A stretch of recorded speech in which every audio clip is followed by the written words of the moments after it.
Bonsoir frère, est-ce que tu peux te présenter à nos très chers téléspectateurs? Bonsoir, je m'appelle Mamadou Abdoulaye Faye, mais plus connu sous le nom de Modou Faye. J'habite dans le village de Felane, dans la région de Fatick, et je vis actuellement ici à Dakar, dans le quartier de Cité Avion, et je fréquente l'église La Source de Ouakam. Encore une fois, merci d'avoir accepté notre invitation. Donc, on va entrer dans le vif du sujet. Parle-nous un peu de ta vie avant de connaître le Seigneur Jésus. Alors, je te remercie pour cette invitation et cette question. Je suis né dans une famille musulmane et d'un père polygame, pratiquant, et d'une maman aussi musulmane pratiquant. Et je suis né dans cette atmosphère et j'ai grandi dans cette atmosphère et j'ai fait mes premiers pas dans cette famille. Et le temps passé, j'ai vu comment ils vivaient, surtout partant de la religion. Et j'essayais d'imiter aussi la religion qu'ils pratiquaient. Comme vous le savez ici en Afrique, la religion du, du chef, c'est pratiquement ce que tous les membres de la famille suivent. Et c'est dans cette idée-là que j'ai grandi et que je faisais également comme tout le monde dans la famille, essayant de pratiquer cette foi qui est la foi musulmane. Et même si je ne savais pas au début grand-chose sur ça, mais je faisais parce que tout le monde faisait. Et comme l'adage dit, tout le monde, on doit suivre la religion de nos parents. Et c'était ça une des idées qui étaient développées et que personne n'avait le droit de faire autre chose si ce n'est ce que font ses parents. Et voilà, comme ça, j'ai fait mes premiers pas. Quels étaient tes premiers contacts avec les chrétiens, disons? Alors, mes premiers contacts, c'est après mon premier cursus scolaire, les premières classes. Quand j'ai fini de les faire, je me suis rendu à l'internat que mon père lui-même avait décidé de nous amener là-bas. Et c'est là-bas où j'ai fréquenté les premiers chrétiens catholiques. Et parce qu'évidemment, c'était un internat catholique. Et c'est là-bas que j'ai entendu parler de certaines choses sur la vie chrétienne et que j'essaie d'avoir des contacts pour aller et venir. De temps en temps, je partais à l'église essayer de découvrir parce que j'étais un peu curieux quand même. Et ce qui m'avait aussi poussé à les côtoyer plus davantage, c'était d'avoir la peur d'être puni parce que très souvent comme la majorité de ceux qui étaient à l'internat étaient catholiques, ils avaient des heures de prière. Et ces heures-là, si vous n'êtes pas parti à la prière et que vous dérangez, ensuite on peut vous punir. Et pour échapper à ces punitions, alors, je choisissais très souvent d'aller voir ce qui se passe à l'intérieur. Donc tu y allais, mais au finish, tu n'y comprenais pas grand-chose. À vrai dire, je n'y comprenais rien. Et c'était aussi sans conviction. Sans conviction. Okay. Sans conviction, parce qu'à l'époque, je ne savais rien de ce qui se passait en quelque sorte. Mais c'est là même j'ai appris certaines prières, mais pour réciter quand même, je pouvais les réciter comme c'était en français, c'était facile pour moi de comprendre ça. Et jusqu'à présent, ces prières-là, je peux les réciter, mais ça ne me disait rien parce que c'était des choses que je faisais sans savoir réellement ce que ça signifie. Ok. Donc, dis-moi, comment est-ce que tu as rencontré le Seigneur Jésus? Alors, j'ai rencontré le Seigneur véritablement quand j'ai quitté l'internat et que je suis venu à Niakhar pour continuer mes études. Et c'est là-bas que j'ai vécu avec ma sœur qui m'a devancé dans le Seigneur, mais aussi avec le pasteur Salim. Et dans ce temps-là, j'ai pu assister à des projections de films qui se faisaient très souvent. On était tout jeunes Et on était aussi ravis de partir avec l'équipe de Campus pour Christ qui partait dans les villages pour faire la projection du film Jésus. Et c'est à ce moment-là qu'on commençait à s'intéresser petit à petit sur la vie de Jésus, même si on n'y comprenait pas grand-chose, mais ça nous plaisait de suivre les images, d'écouter les paroles et au retour de réciter ça, essayer de jouer cela. Et au plus de ça, on partait pour les clubs d'enfants, on partait à l'église et tout ça c'était aussi attiré par les cadeaux Kids Club, donc qui nous faisait vraiment plaisir de les avoir pendant les fêtes. Mais dans tout ça, ça m'a permis de côtoyer un autre type de chrétien que je n'avais jamais entendu jusqu'à ce jour. Donc, et c'est là où on appelle l'église évangélique.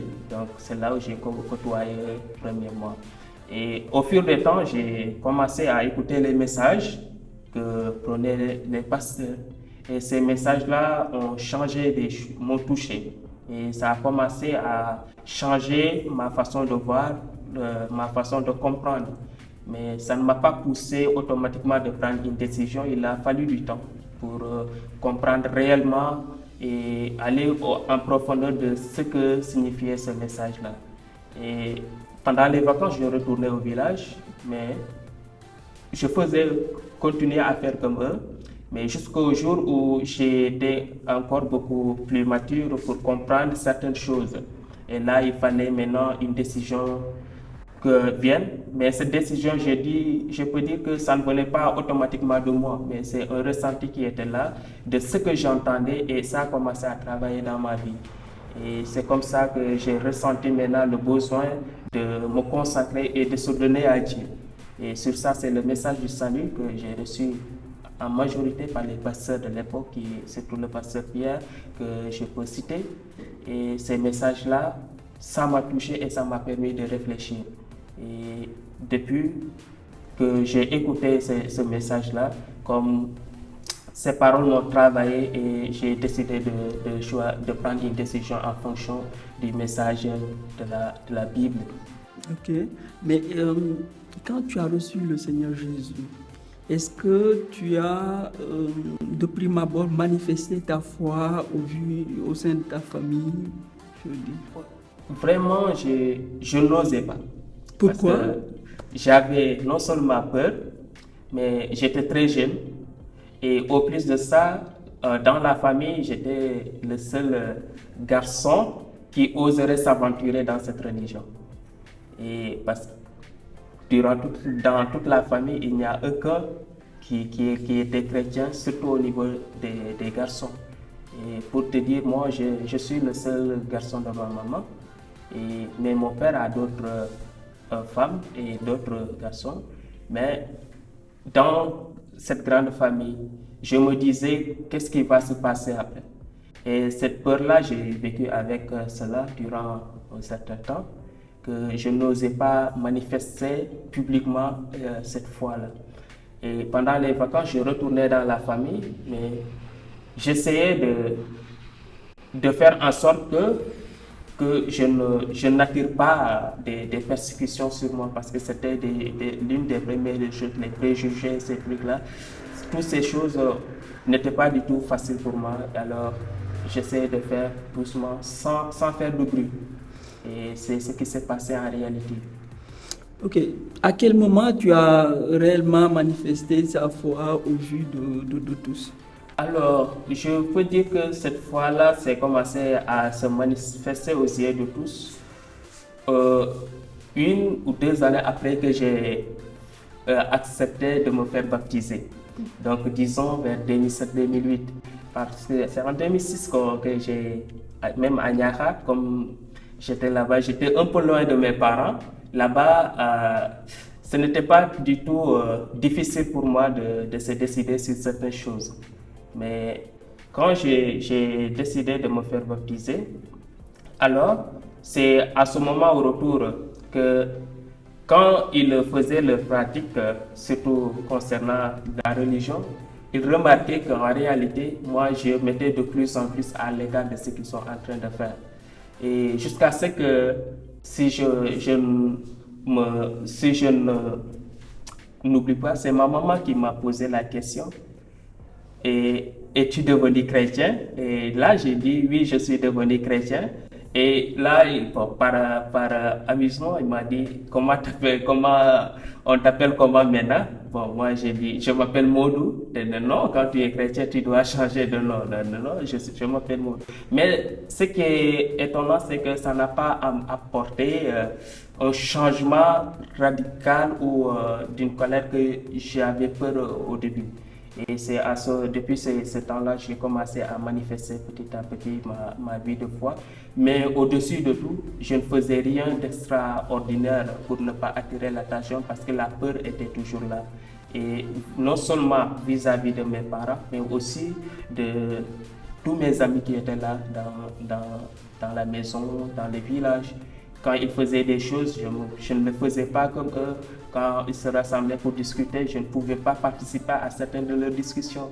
Et ça, c'était des choses qui étaient un peu difficiles à mon côté. Et c'est comme ça que j'ai vécu. En fait, bon, je peux dire que vous avez un background carrément différent pratiquement des autres. Vous avez vécu dans une famille musulmane, donc à un moment vous avez accepté le Seigneur Jésus.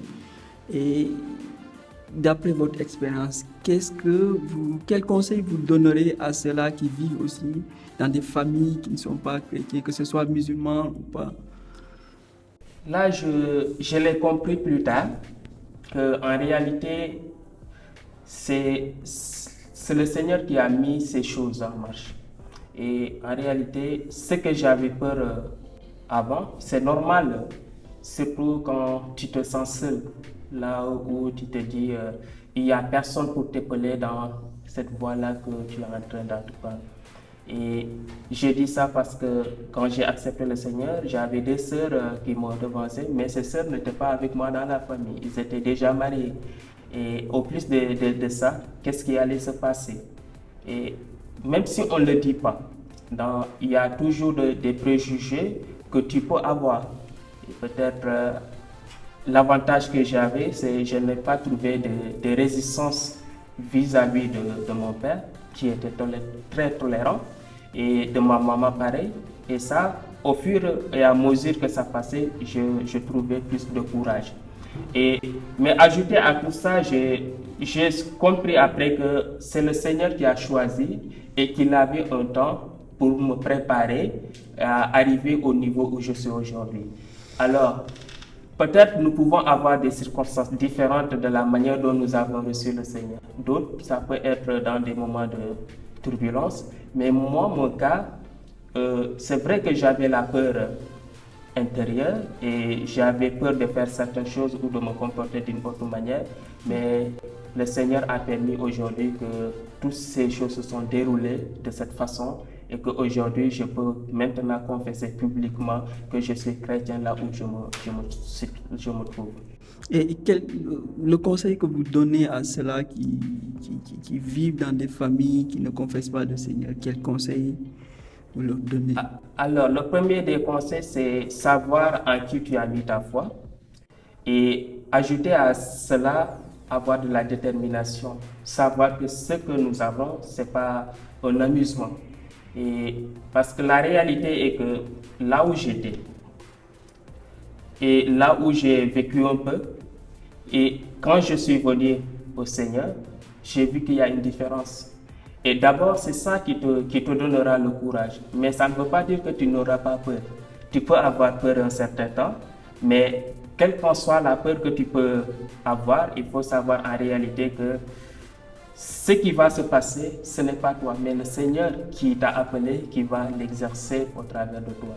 Et j'aimerais appeler à tous aussi d'avoir cette détermination, cette confiance et cette foi au Seigneur. Parce que lui, il connaît avant même que nous soyons.